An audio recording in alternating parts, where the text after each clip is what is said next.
Showtime. Música de qualidade. Informação com responsabilidade. A partir de agora na Showtime. Alcel Pro Saúde. Alcel.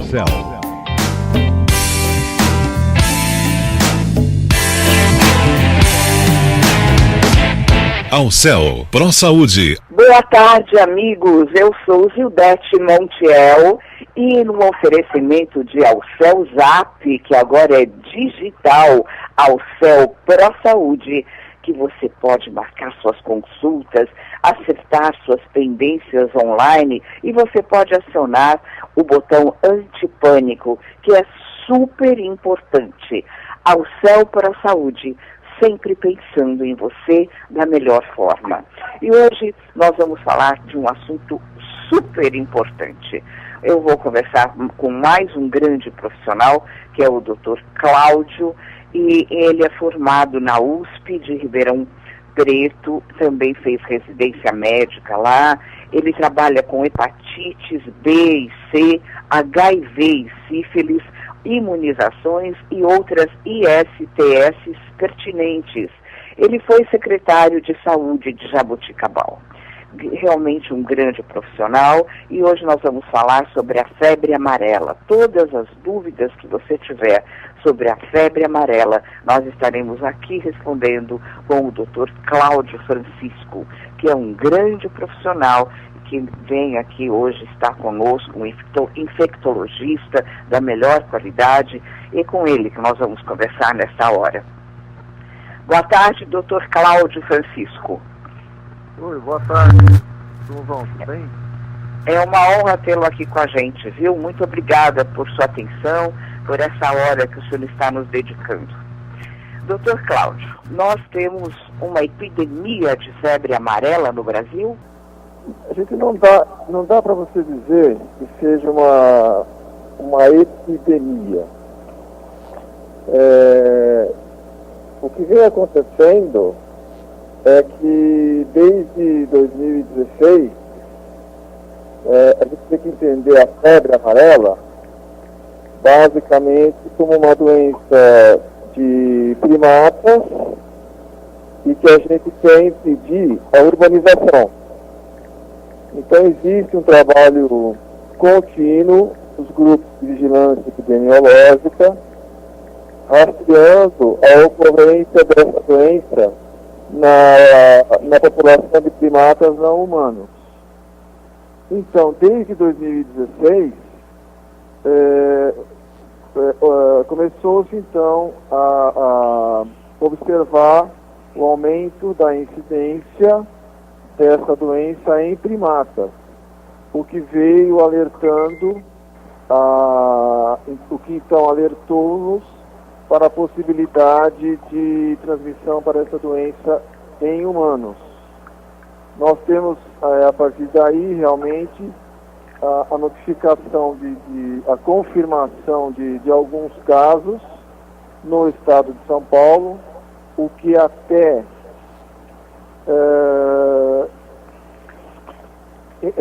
2018 estão em 111 casos. É bastante, hein? Isso é a situação atual, a partir da verificação da circulação do vírus em vários municípios do estado de São Paulo e da confirmação de casos em humanos, a gente está numa situação de preocupação, de medidas importantes para o controle dessa doença e impedir, como eu disse, a urbanização do vírus. Né? Dr. Cláudio Francisco, o senhor já foi secretário da saúde aí em Jaboticabal, tem uma larga experiência, trabalha com essas imunizações, né? E eu gostaria de saber por que depois que a doença já estava controlada, ela voltou. Não, a bem da verdade, como eu disse, o país passou por vários surtos. né, e por epidemias. O último caso de forma urbana da doença foi em 42 no Acre.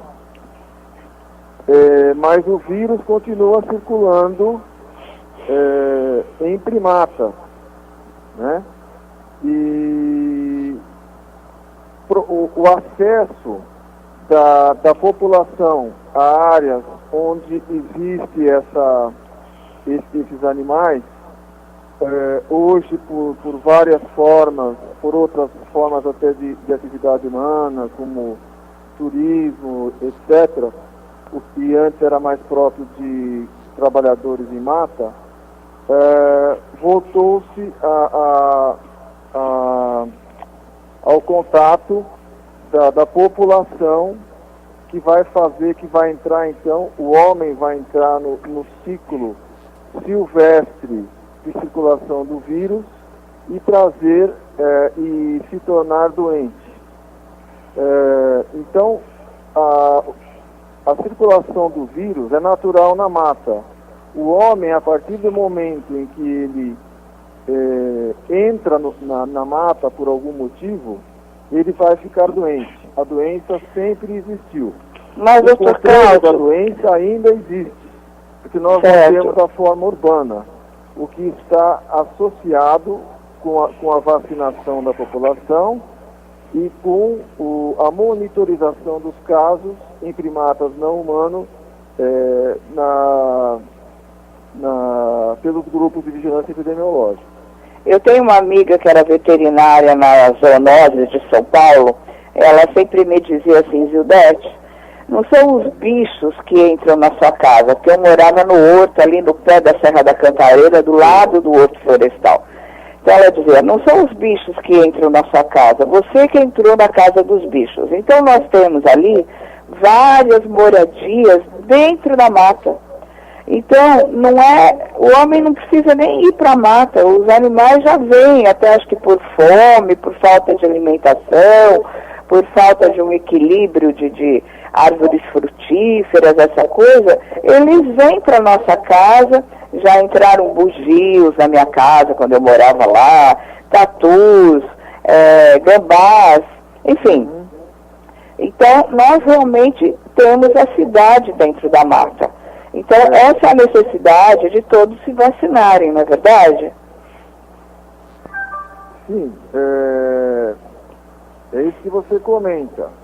O homem, ele está ocupando o espaço e, portanto, passando a viver no ecossistema onde vivem os principais reservatórios, que a gente repete, são primata, e ele passa a ser, portanto, de risco para picada do inseto que faz o ciclo nos primatas, que é diferente do inseto que faz a transmissão em ambiente urbano.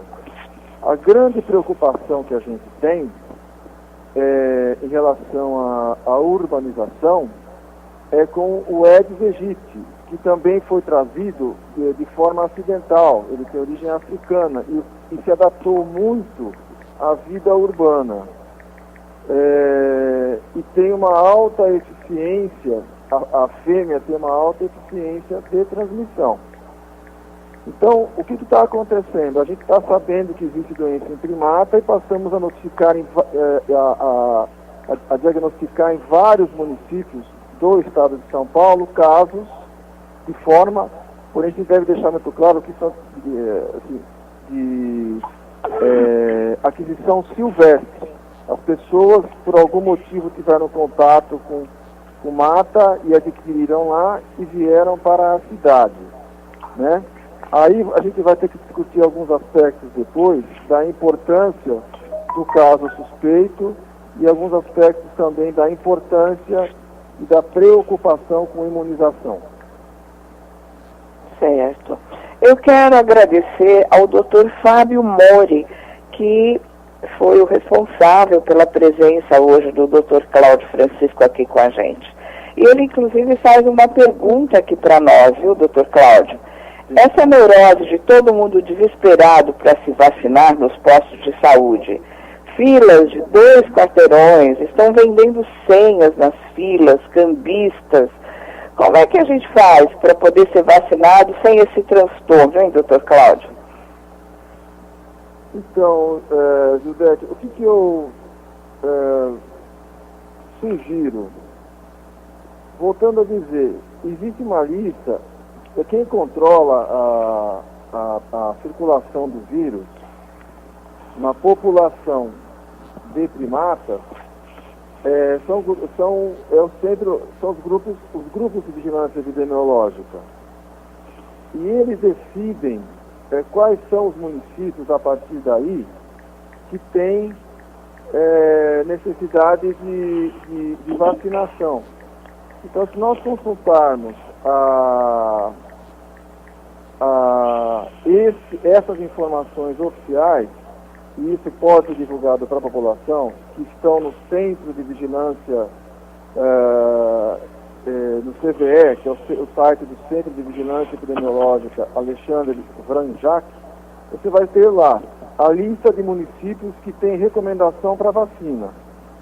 Então, a febre amarela, ela tem que ser vista como municípios que têm indicação para vacina. Você identifica a circulação do vírus através do que se chama de epizootia, que é a doença no macaco, e a partir daí você vai indicar naqueles municípios a vacina. A bem da verdade, hoje, mesmo na Grande São Paulo, existem algumas localizações e boa parte do interior de São Paulo também.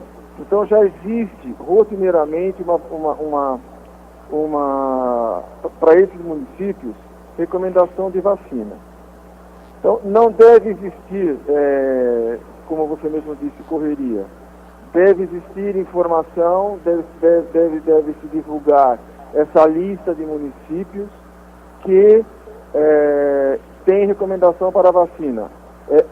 É verdade que com a identificação da progressão da epizootia, ou seja, da doença dos macacos em vários municípios, a lista está aumentando.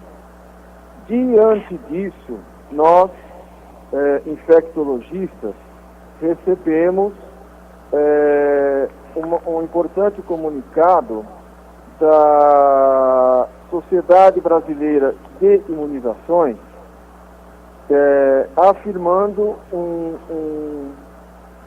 uma campanha, e a nota técnica é de 15 de janeiro de 2018, é muito recente, que o Ministério anunciou que adotará oficialmente, através até de fracionamento de doses de vacina, a vacinação em 76 municípios de 3 estados, que são os municípios onde há maior possibilidade de ocorrência da disseminação e com a intenção de impedir, como afirmamos, a forma urbana, que é São Paulo e no estado de São Paulo isso deve ocorrer a partir de 29/1.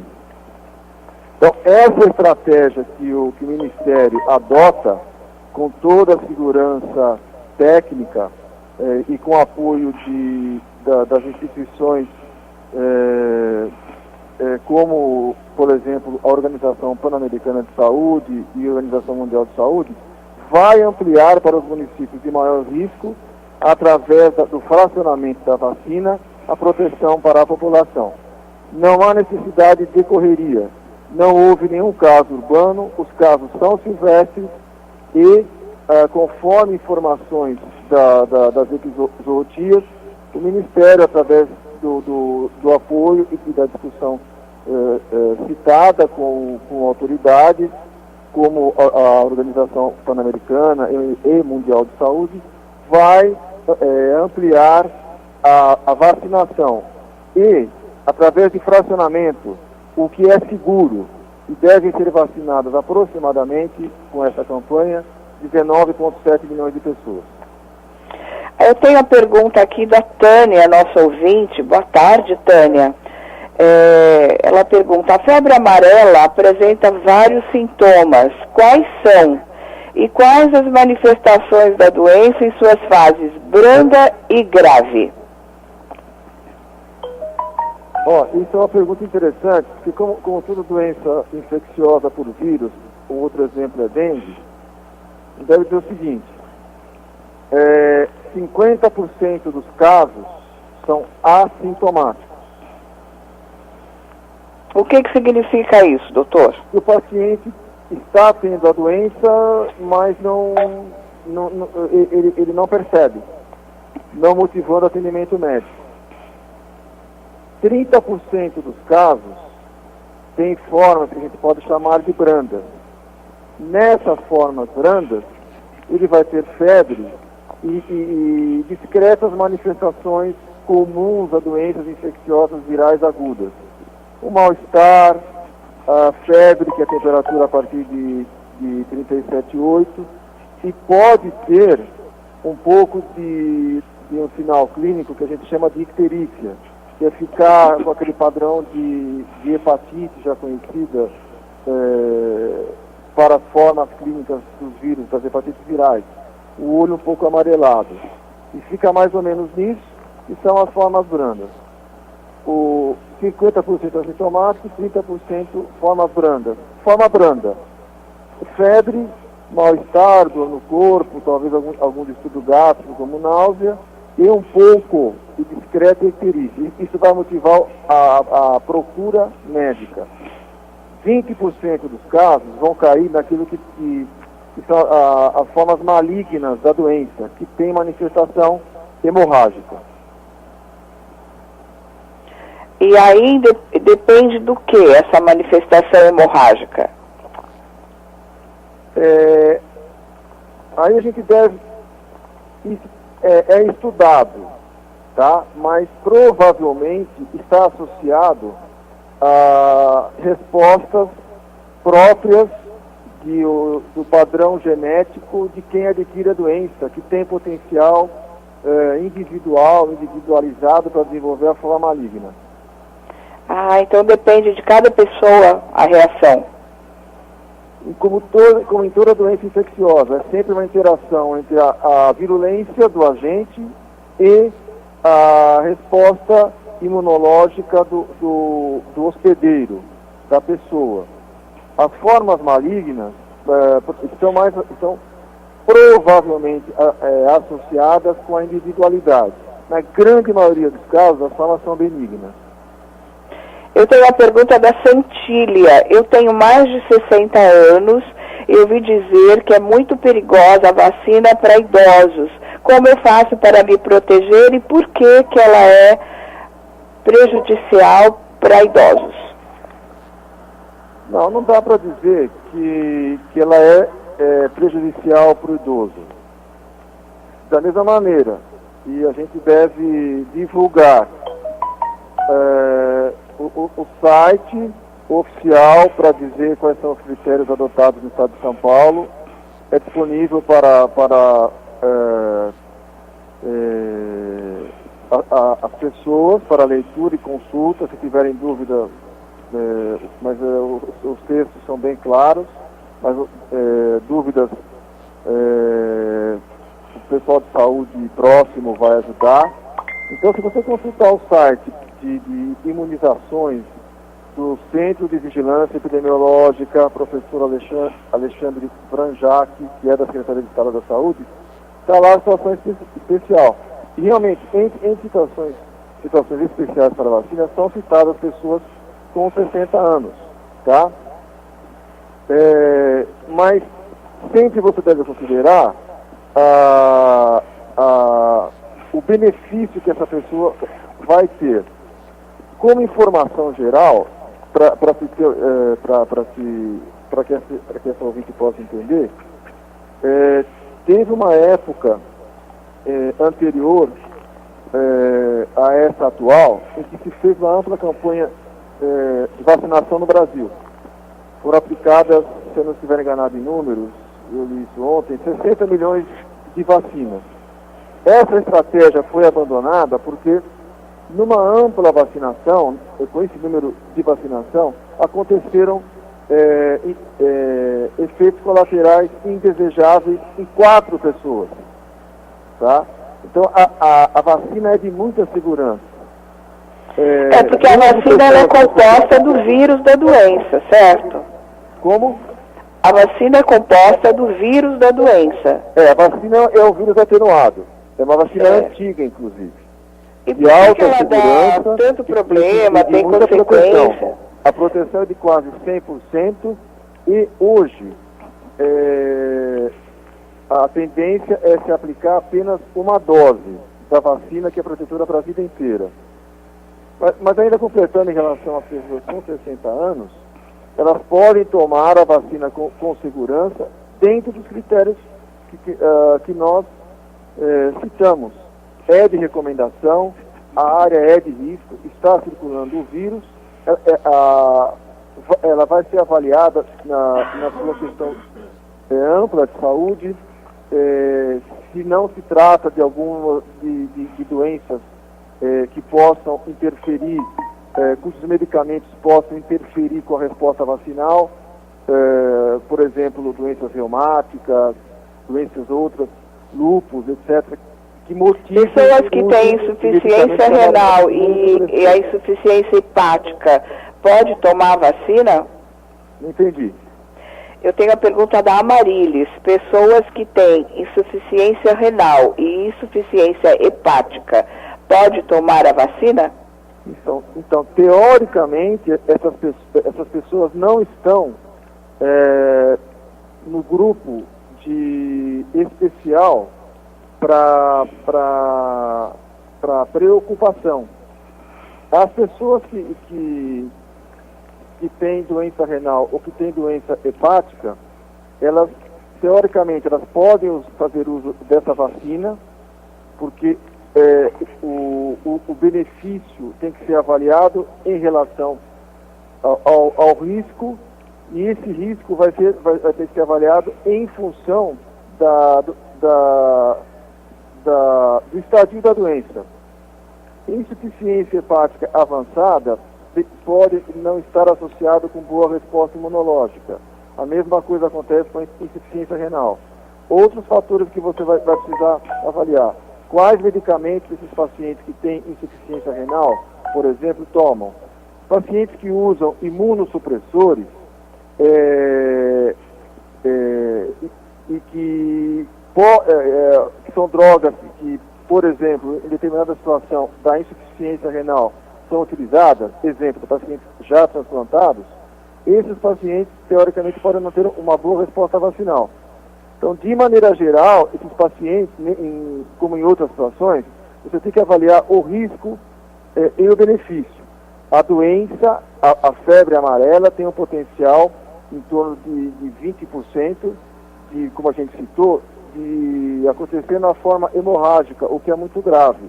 Então, se esse paciente está numa região onde há comprovação de que circula o vírus, você não pode correr esse risco. Você vai avaliar em função, portanto, desse benefício e considerar o momento, o estadio, os medicamentos que esses pacientes utilizam, que podem ou não inviabilizar uma boa resposta imune.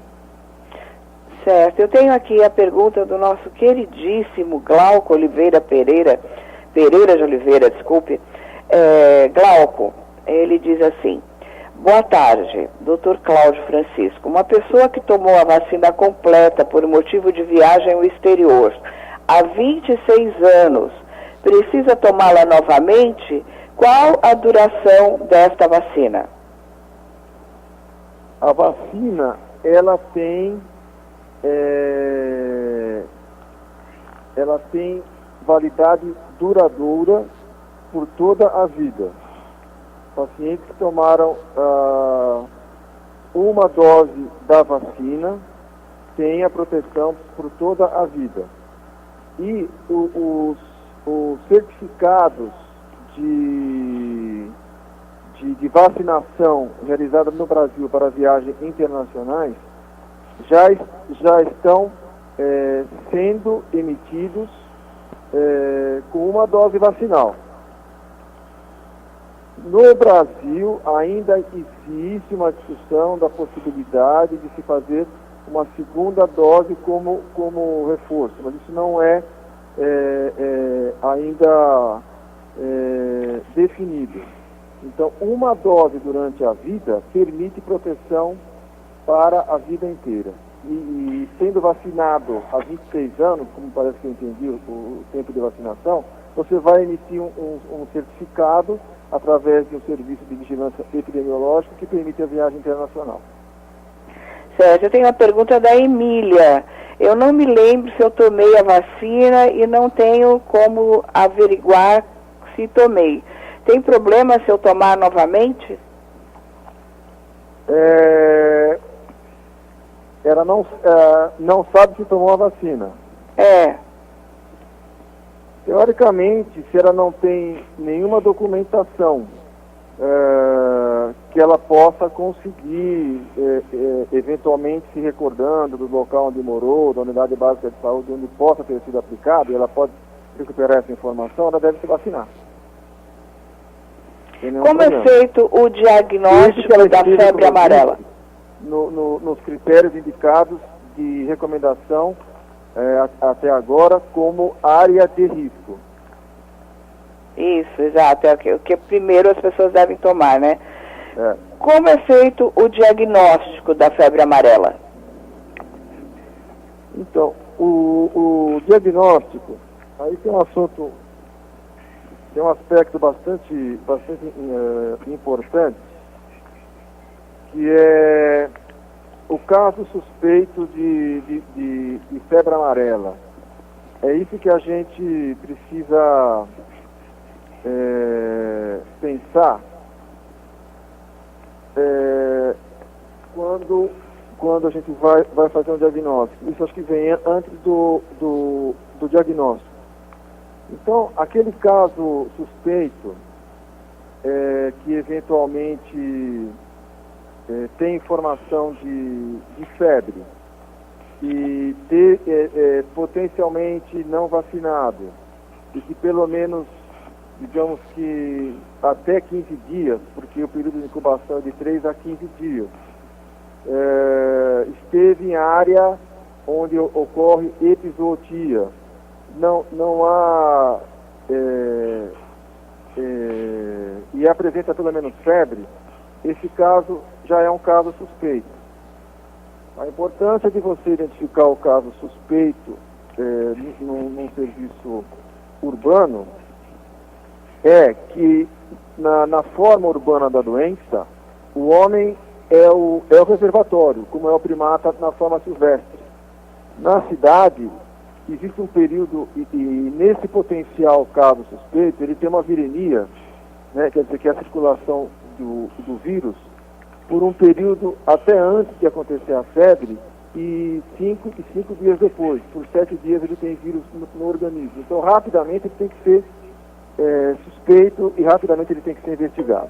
A confirmação disso, ela é feita através de exames sanguíneos, que basicamente vão identificar ou o anticorpo, né, da forma M, que é a resposta do hospedeiro imune ao vírus, e também através da própria detecção do vírus da febre amarela, através de métodos disponíveis hoje, chamados de biologia molecular, no sangue do paciente suspeito.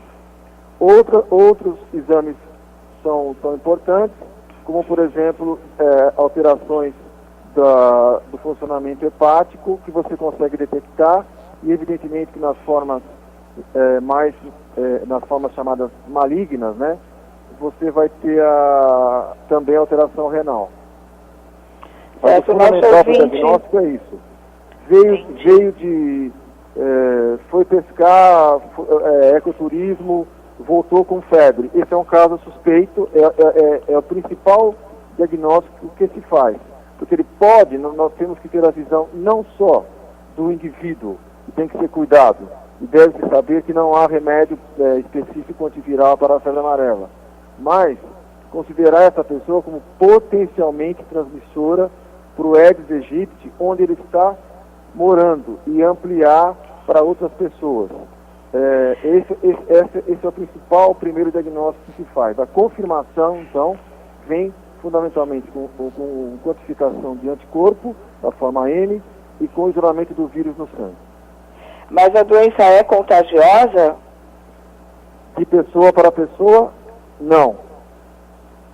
A transmissão sempre exige a intervenção de um vetor, de um intermediário, que entre os primatas não humanos tem o nome de emagogo. E na forma urbana é o Aedes aegypti, o mesmo transmissor do dengue. Então vamos deixar bem claro que a doença não é contagiosa e quem transmite a doença é sempre o mosquito. Não é o macaco, hein, pessoal? Tem muita gente aqui perguntando se o macaco transmite a doença. Não transmite. O macaco, ele é tão atingido quanto o ser humano. Sim, é isso, por um vetor diferente na forma da doença no primata, que é chamada de epizootia. Então, basicamente, a febre amarela é uma doença dos macacos. O homem entrou no meio silvestre e trouxe o Aedes aegypti para o meio urbano. No meio urbano, quem transmite para o homem é o Aedes aegypti. No meio silvestre, quem transmite para o macaco é o emagogo. São culicídios, né? São insetos da mesma família. Entendi. O vírus da febre amarela apresenta mutações? É a pergunta da Fernanda. Não, desconheço. Tem mais... Olha, tá pipocando tanta pergunta aqui, viu? O vetor que transmite a doença na área silvestre é o mosquito hemagogos, né? Como o senhor já falou.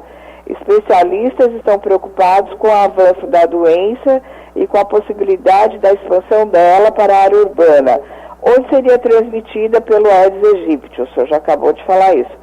Que impacto sanitário a entrada da febre amarela na área urbana causa? A população está correndo risco?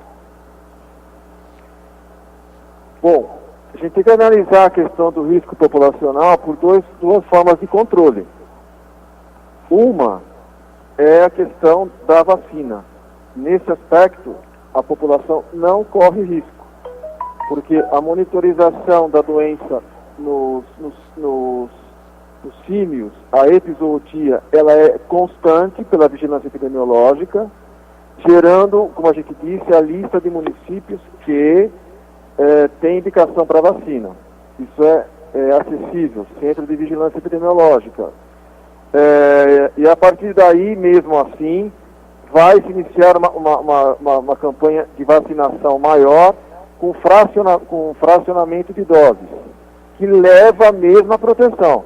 A vacina, devo comentar, atual, tem uma quantidade um potencial de proteção 7 vezes maior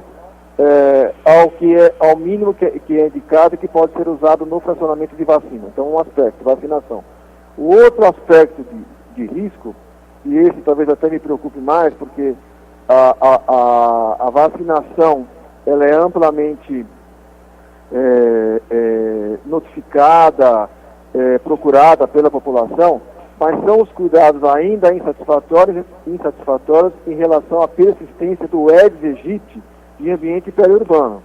Então, os cuidados com resíduos sólidos, sejam eles quais forem, desde uma tampinha de cerveja, passando por pneu e etc., planta com água, ainda não são suficientemente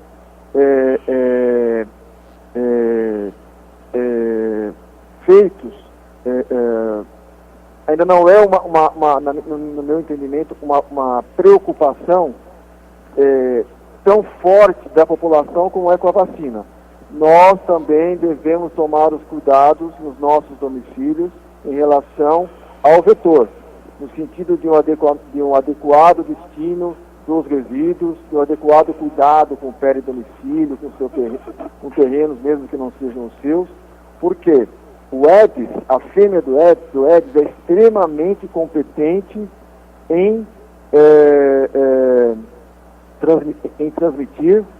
Ela tem uma capacidade e ela transmite, vamos fazer alguns comentários sobre a fêmea, ela transmite no período em que ela vai botar os ovos, ela nessa fase ela é muito voraz pelo sangue humano. Ela precisa desse sangue para botar os ovos. Nessa fase que ela vai botar os ovos, se ela estiver contaminada com o vírus, ela já vai transmitir pela picada, que é por glândula salivar, e também os ovos que a fêmea do Aedes bota persistem no período de seca, quando não chove. Eles têm uma resistência de persistir ali no período de inverno, e nas próximas chuvas vão eclodir larvas. Essas larvas que eclodem de uma fêmea infectada pelo vírus já nascem com o vírus. E você só consegue, portanto, controlar isso através de um adequado, de um esforço que a população tem que ter, controlando formas onde esse ovo persiste e atravessa o inverno, que são os conhecidos já resíduos que a gente citou, que são variados, que ficam em terrenos, que ficam na rua, ou às vezes dentro de casa, e que devem ser adequadamente endereçados para reciclagem e tal. A Cissa, ela pergunta qual a época do ano que a doença é mais comumente registrada? É agora, no verão. Agora, né? Sim. E aí muita gente perguntando, a gente já respondeu, mas eu vou falar de novo para o senhor deixar bem claro. A febre amarela é contagiosa? De humanos para humanos, não. Exige um vetor, sempre, que em área urbana é o mesmo do dengue, é o Aedes aegypti.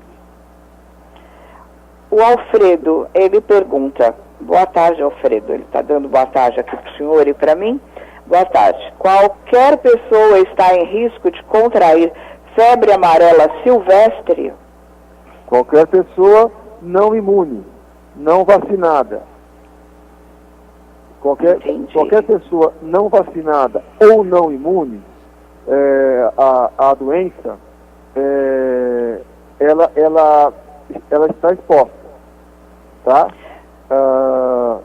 Então, a área silvestre, visita por alguma forma, trabalho, turismo, deve ser precedida de vacinação 10 dias antes desse evento. A Célia pergunta qual é a diferença entre a febre amarela silvestre e a febre amarela urbana. Clinicamente nenhuma. As duas têm o mesmo potencial de gravidade. A diferença é a forma de transmissão. E a Marília pergunta o que é a febre amarela silvestre. A febre amarela silvestre é a forma de comportamento da doença no homem, que é igual à urbana, só que ele adquiriu de um outro mosquito, chamado hemagogo. Essa é a diferença. Ah, entendi. Eu tenho aqui uma pergunta bem interessante. As respostas inflamatória e imune estão associadas com a evolução para os casos graves da febre amarela? Sim. Ah, que coisa. E essa participação é o quê? Essa participação. Não, sempre que você tem uma exposição a um agente infeccioso, como a gente citou, no caso até do vírus da febre amarela, ele não muda. 50% das pessoas nem procuram médico e que tiveram a doença, tá?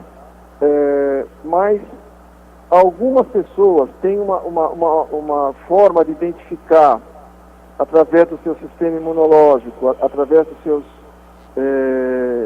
da estrutura genética que ela tem no seu fígado, que levam a uma possibilidade maior de uma destruição daquelas células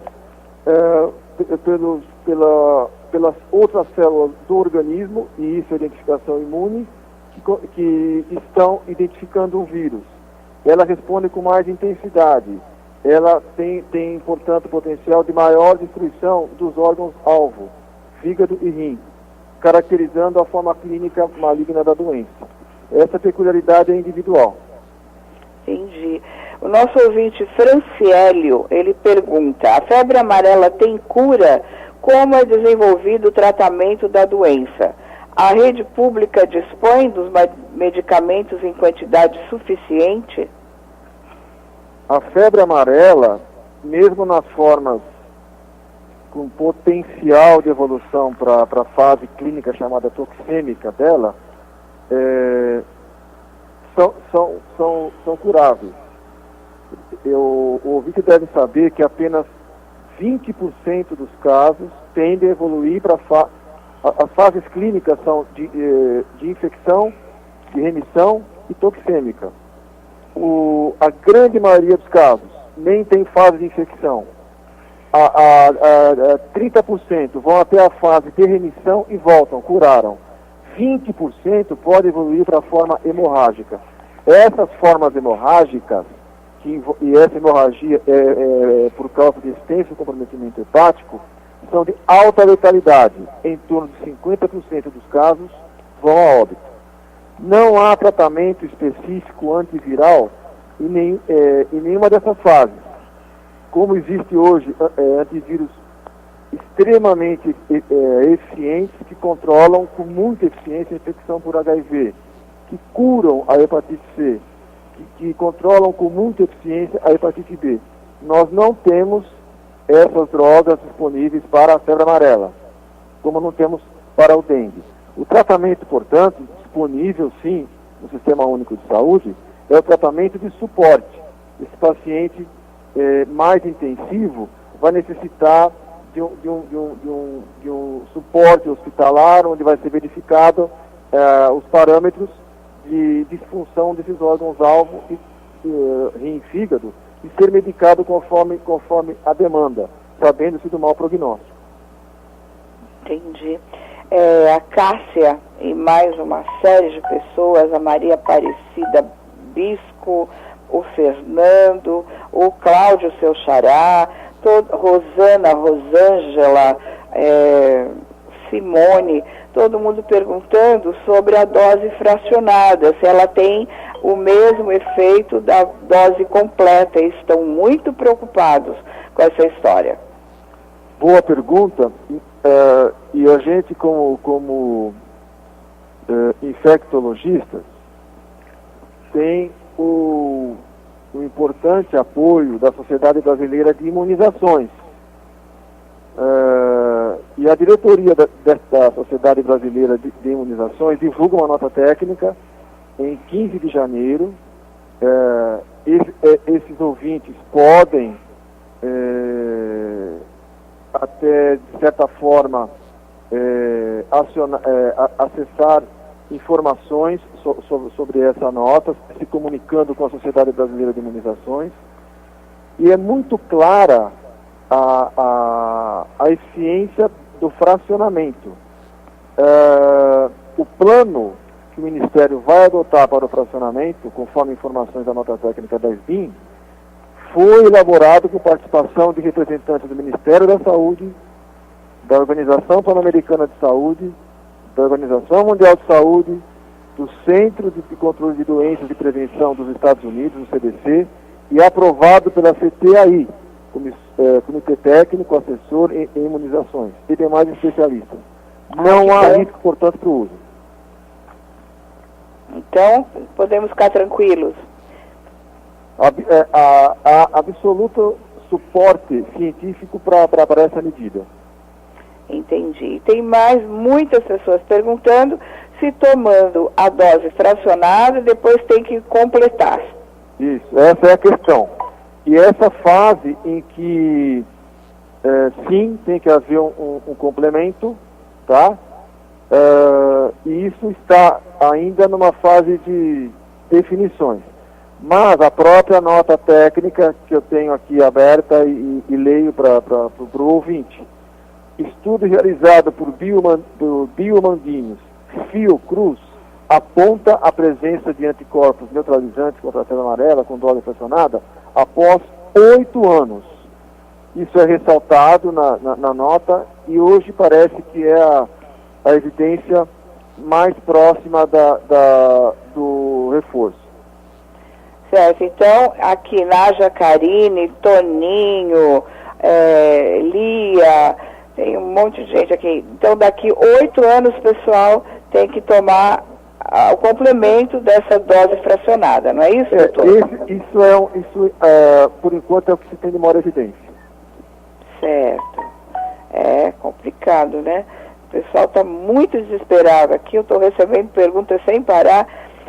Como a população pode se prevenir? Viu, Gildete, que as pessoas que se preocupam com a dose fracionada devem também ver o controle vetorial.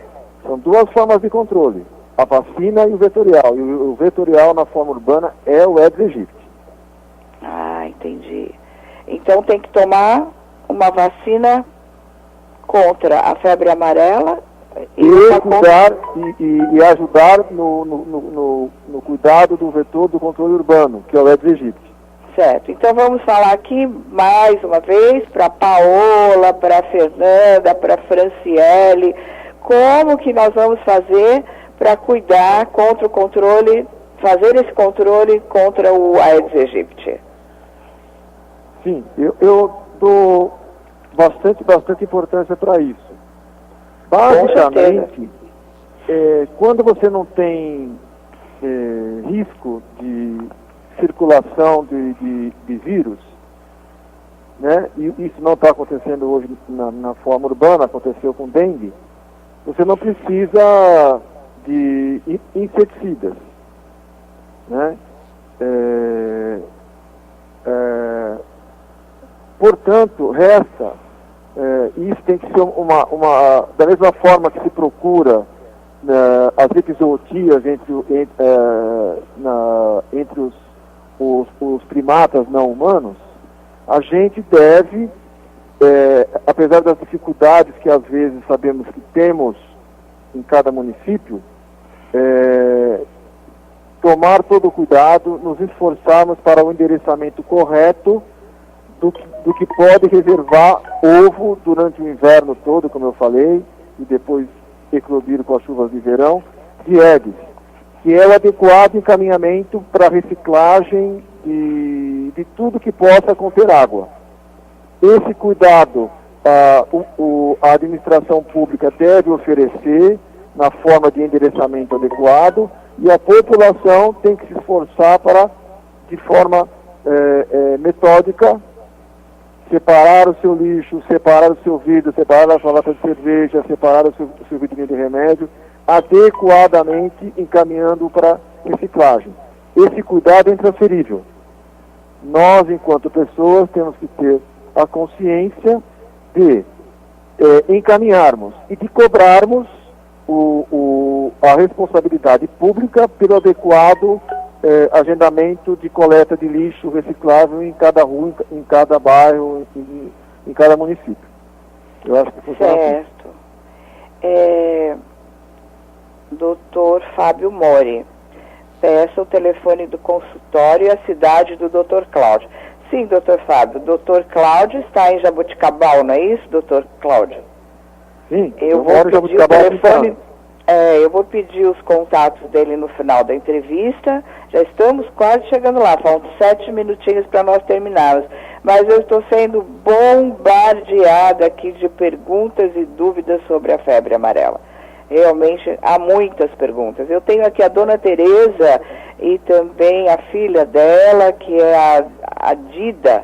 Elas estão dizendo o seguinte: se aquela fumacinha que eles passam na rua soltando, o fumacê que eles falam, que não adianta nada, que o fumacê espanta o mosquito, quando eles vão embora os mosquitos voltam. O que o senhor acha dessa medida? Isso tem indicação quando você faz diagnóstico confirmado de um caso. Porque potencialmente, pelo menos numa área de 200 metros, e é a área que o Aedes aegypti habita, a fêmea habita, 200 metros, potencialmente você vai encontrar mosquito ali.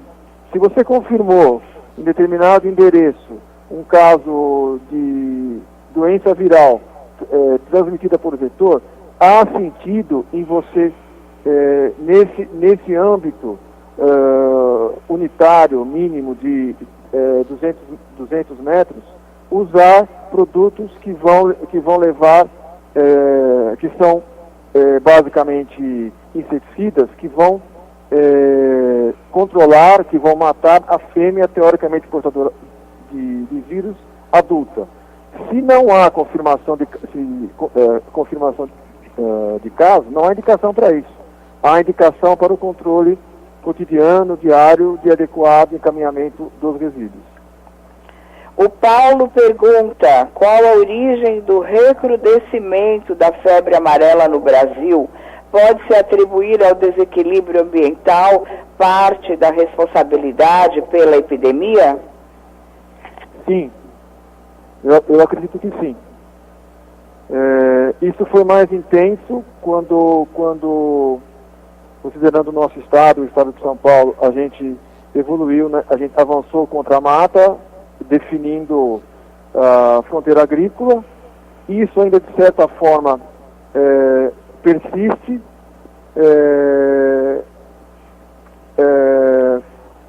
Foi mais definidor quando na fase de expansão, mas ainda hoje eu entendo que mesmo com a mata, na mata residual existe agressão, existe invasão, e isso é um dos fatores que estão associados ao contato do homem com o vírus, gerando a forma silvestre da doença.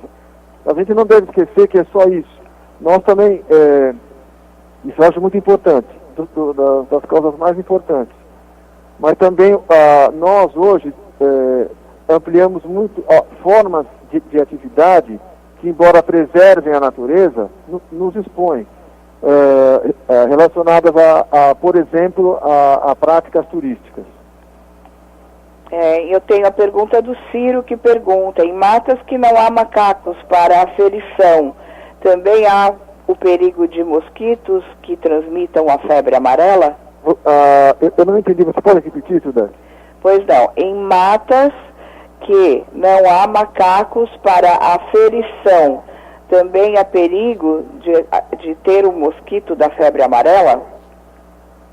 Não, se eu entender a pergunta, você tem que ter o animal, né? E não são todos, são algumas espécies de símios que têm que estar presentes na mata, porque não é em qualquer símio que o vírus vive, tá? São em espécies conhecidas, então tem que existir esse animal na mata e o vetor. Determinadas espécies bem conhecidas e estudadas do primata não humano, e o imagogo, que é o vetor.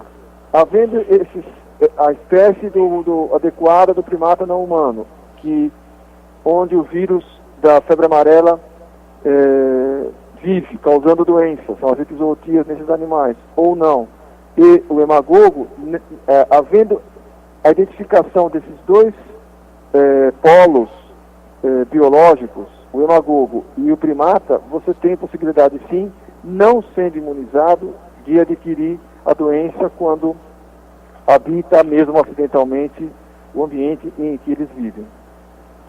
Eu tenho uma pergunta muito lindinha aqui. É a Sofia. Ela diz que ela tem 8 anos e ela está muito preocupada com os macacos, principalmente os macacos do Zoológico de São Paulo. Há possibilidade de vacinar os macacos? Não. Não? Não, isso não é estudado, mas esses macacos não correm risco, né? Porque o zoológico foi até fechado, né? Porque foi encontrado fora da mata do zoológico um macaco com o vírus, né? Como eu te disse, a busca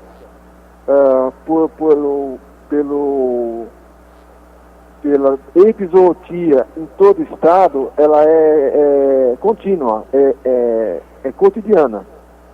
Então, nós temos uma lista de municípios, isso é acessível, onde foram identificados presença em primatas do vírus. Então, eu acho que é possível essa citação sua de ter encontrado o símio nesse local citado. É isso que você perguntou? É isso. A Maísa pergunta se repelente resolve o problema. Ajuda. Ajuda, Deve ser usado. Então, ela disse que ela foi numa pizzaria e que os pernilongos estavam mordendo embaixo da mesa e que eles deram repelente na porta. Tá vendo? O pessoal está tomando cuidado mesmo. Meu queridíssimo Dr. Cláudio Francisco, uma honra tê-lo conosco. Eu gostaria então que o senhor deixasse os seus contatos e relembrar e reforçar que o senhor é da cidade de Jaboticabal, né? Sim. Eu sou paulistano, mas moro em Jaboticabal há 30 anos. É uma cidade próxima de Ribeirão Preto, né? Isso. 50 quilômetros de distância e estou aqui desde que saí da escola. Uma bela cidade, né? E os seus Jaboticabal? contatos, por gentileza? Como? Os seus contatos. Eu trabalho em Jaboticabal, predominantemente com a rede pública, mas também trabalho, sou médico cooperado, também sou servidor público da Unesp, né, Universidade Estadual Paulista, que tem um campus aqui. O telefone do consultório aqui é o que eu passei para você, é 16-3202-4588. E o e-mail para contato tem o meu nome, claudiofranciscoalves@gmail.com. Que bonito, Francisco Alves foi um grande cantor. Então, Cláudio Francisco Alves, @gmail.com. E o telefone para contato é 016, lá de Jaboticabal, 3202-4588. Foi a brilhante participação do Dr. Cláudio Francisco Alves, que esteve com a gente nesse comecinho de tarde. Eu quero dizer para ao vocês senhor... aí da rádio, particularmente para você, Gildete, a brilhante, né, escolha do tema. Quando eu fui secretário de saúde, era uma grande preocupação dengue, a gente aprendeu muito com dengue, e aqui no município, em relação aos controles do Aedes, e hoje a gente está... parabenizo a vocês por escolherem esse assunto, que realmente tem muita importância e talvez esteja entre os primeiros da lista nas questões de saúde pública no Brasil. É verdade. Eu quero agradecer a sua competência, o seu brilhantismo em responder e de falar de forma tão clara para os nossos ouvintes. Nós temos muitas perguntas aqui e espero numa próxima oportunidade estarmos juntos novamente. A gente deve dizer para as pessoas, eu devo deixar claro, o acesso por internet às notas oficiais. Sempre buscar notas oficiais. E o CVE, professor Alexandre Vranjac, tem uma ampla arquivo de notas que com certeza vão contribuir para a educação das pessoas. Muito obrigada, doutor Cláudio. Agradeço, desejo um bom fim de semana e uma semana brilhante também para o senhor, tá bom? Para vocês também, viu? Muito agradecida, obrigada mesmo, um grande abraço. Outro. E aos nossos ouvintes, um bom fim de semana também, e até quinta-feira às 9 horas com o nosso programa de variedades, e sábado que vem, ao meio-dia em pontinho, ao Céu Pro Saúde, sempre com vocês.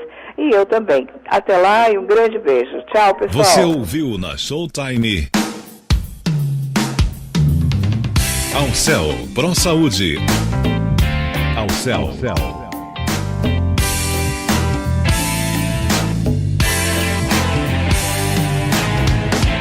Ao Céu Pro Saúde.